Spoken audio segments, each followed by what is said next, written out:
Welcome all my friends, welcome all again into another video here. Happy New Year. To make sure I date this video right out the gate, and yeah, the video is what the title says. It's anticipated releases of this coming year, and obviously street dates are only confirmed a few months ahead. So we have January, February, March, but there's lots of artists on socials or in the news that have, said the album's in the can, or our album is 90% done, and a lot of stuff that could definitely come out this year. And then there's also speculation. So obviously, if you have any fresh news that an artist you love is almost done the record, or they are done, leave it in the comments. And I do actually take to heart a lot of the recommended comments, like especially on the year-end lists. It's always fun to see people's, top 10, top 15, and, I always kind of appreciate, the glaring omissions, from my lists and honorable mentions, and even all the dozens of albums I don't mention, but, you can't listen to it all. You can never get to it all, but I always appreciate what people, leave as a suggestion, because I think it was on the 2022 list. People were like, oh, what about this one? And I said, oh, I haven't got to it yet. And then I did, and I'm like, this could have definitely been in my top 10 that year. So anyway, in January, we have the Green Day album, Saviors, and, Green Day really fell off my radar, especially during that Uno Dos Tres. Great pun, guys. They're definitely dads now. But yeah, definitely during that era. And yeah, I heard like a couple singles out and about, but I never really checked out the albums, and I heard they weren't very good, and they got increasingly worse as they went on. And then by the time we got to Father of All, which came out a couple years ago now, seems like just yesterday, it was about half an hour of just kind of like, I don't know, just tossed off ideas, and I don't know, it just sounded so rushed, but kind of overproduced, and it just didn't capture the spirit. Not that I mind, I love bands that experiment with their sound, including a lot of bands that inspired Green Day, or even bands that were inspired by Green Day, but I just don't think that record was the move. I didn't really enjoy it, and based on the 3 singles from this coming one, it sounds pretty good. I mean, Billy's voice is a little overproduced still, but I found a lot of energy in the music, and I had just come off listening to Kerplunk for the first time in a long time. And yeah, I definitely felt, for their age now, like a lot of great punky energy, and I appreciated that. And obviously they're back in the news because all the Trump supporters and brain dead Elon Musk himself, was like, oh, when did Green Day get political? They seem to be leaning left, or he made some dumb comment on X, which is an app I'll never touch again since it became X. But it's like, dude, like, didn't you listen to them 20 years ago? Like, this is nothing new. He obviously just doesn't know what's going on, but that was kind of, that reignited a lot of talk about Green Day. And, I knew the album was coming out, but this morning I listened to those singles, and I'm like, oh, they're actually really quite good. Like, they're decent. Black Grapes album was delayed from last year. It's going to be this year. That's Sean Ryder's non-Happy Mondays group, and seems to be the project he does nowadays. Maybe alienated all the Happy Mondays guys. Omar Rodriguez Lopez from the Mars Volta, and of course At the Drive-In, and tons of other bands. He's finally doing a new solo album. His box set came out for $1,000 or whatever it was, and it'll be interesting to hear what he's been working on all these times, or all this time rather. And we had a Mars Volta Records reunion album, I guess you could call it, couple years back, and then there was a Spanish version of it, which those were both all right, but I think maybe his solo work is now a little bit more interesting. Sleater-Kinney have a new album coming out, as do Future Islands, which I am so excited for, especially because of The Fight. I think that's one of their best singles and best songs so far. I've been following them from the get-go, and I have almost all those records. And, you know, they're very consistent, but they're one of those bands where their live show is way better than their recorded material. I always find their albums aren't mixed all that well, and I'd always love to hear what Samuel is singing. But I think the production is really good on that one, and the other singles are really good too. But that one is the standout, and I really am hoping this is going to be one of their best records. I think it is going to be. And The Smile, Tom York, Johnny Greenwood, of course, from Radiohead. So they're in this trio called The Smile. They did a debut a few years ago. It was really good, like lots of post-punk and art rock influence. And you know, a lot of the songs do kind of sound like Radiohead songs, but at the same time, this trio is definitely their own thing. And, you know, anything Tom York does, whether it's in The Smile or Atoms for Peace or his solo work or, of course, the mighty Radiohead, you know, I'm always there to listen to it. I love his work and his singing and his lyricism. And yeah, The Smile is going to be the first really big release for me for the year, though I'll probably listen to all these other records. And then going into February, we have J Mascis from Dinosaur Jr. as another solo work. Callie Malone has one, and I really liked her last record, so I'm interested to check this one out. It sounds very different from the first single. Granddaddy's back. They have a new record coming out. I really like the first single. I think it's Water Cooler.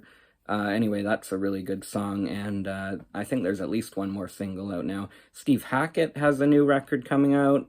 That man is very prolific. So fans of Genesis and all that can rejoice. And of course, it's a great prog, you know, album sleeve and everything. It's going to be, you know, one of those full packages. I don't have it written down, but Lee Scratch Perry has his final album coming out. He passed away, unfortunately, a year or two ago. And The Management, aka MGMT, they have a new record out finally to follow up. What was it? Cold Dark Age, Real Dark Age, which was a really good record. She Works Out Too Much was a great song from that, and When You Die. Those guys are pretty consistent. They're a great group, and very intrigued about this record, definitely. Love the first single.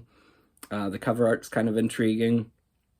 Real Estate are back. They have a new album coming out, and I haven't listened to that band in years. I remember their debut and their, you know, early EPs and singles, but yeah, maybe I'll have to check back in with them.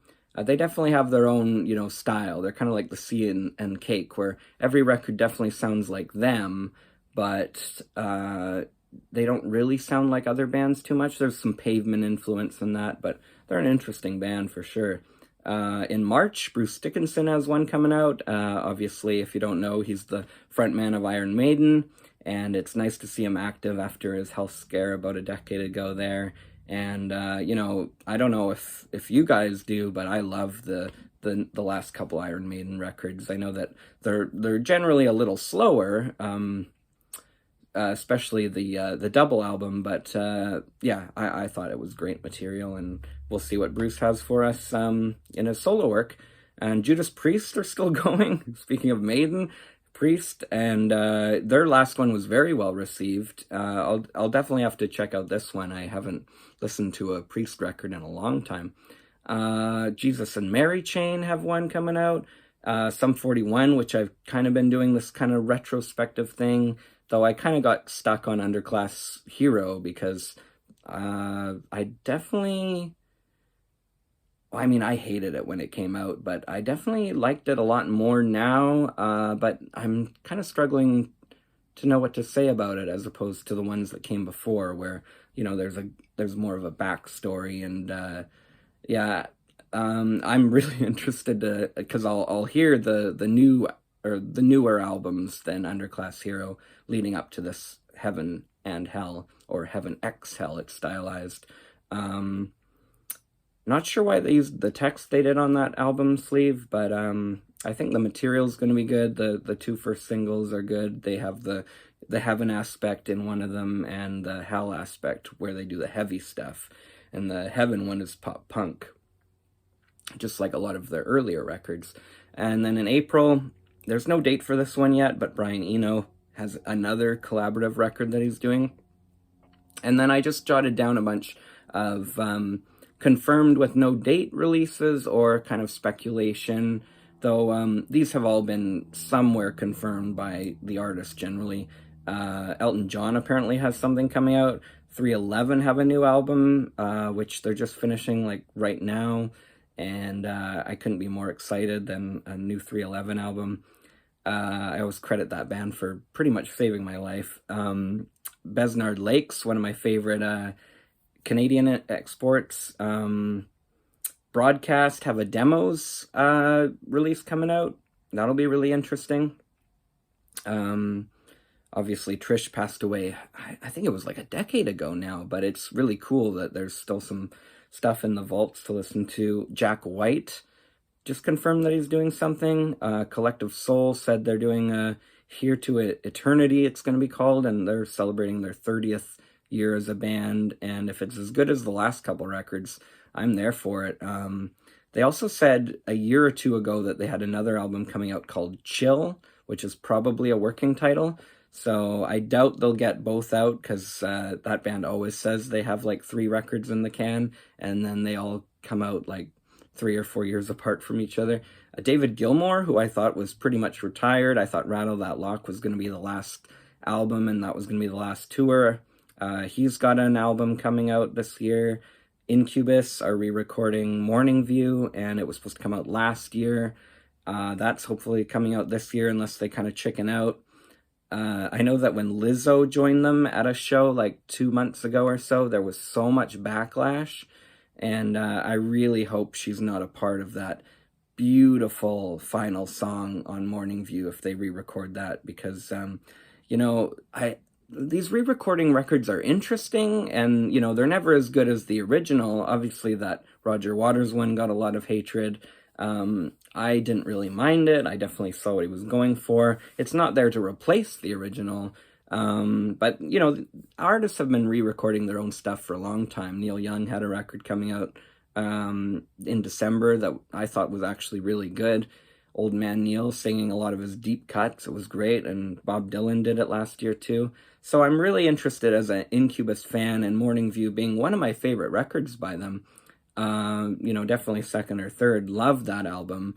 You know, was there day one when it came out, and they were my favorite band back then in 2000 and 2001. So I'm interested to see what, you know, Incubus 23 years later or whatever, what they do with this material. But is it going to come out? Like, it just keeps getting pushed back, and no one ever says a date. The mysterious Project Salt is going to do a new one. Vampire Weekend are apparently done their album. And then I've got 3 that are just kind of speculation. These ones haven't been outright confirmed. Oh yeah, Burial, before I get there. Burial, someone at XL Recordings said Burial is going to have something coming, because I think he just did 1 single last year. Anyway, back to the speculation. I think that, you know, one of my personal heroes, Lindsey Buckingham, is going to do another solo album this year. Weezer, they seem to be... It seems to be that Rivers has a couple albums planned for the near future, and a lot of fans are saying the new one's going to be a Yellow album. I'm not sure if it will. I just hope it isn't a Pink album that's a covers record, because Teal album's all right. They do some serviceable covers and everything, but I want to hear some, you know, some new material again. And I actually really like the seasons generally. A lot of people didn't, or they said, you know, the last couple seasons were good, but the first 2 weren't.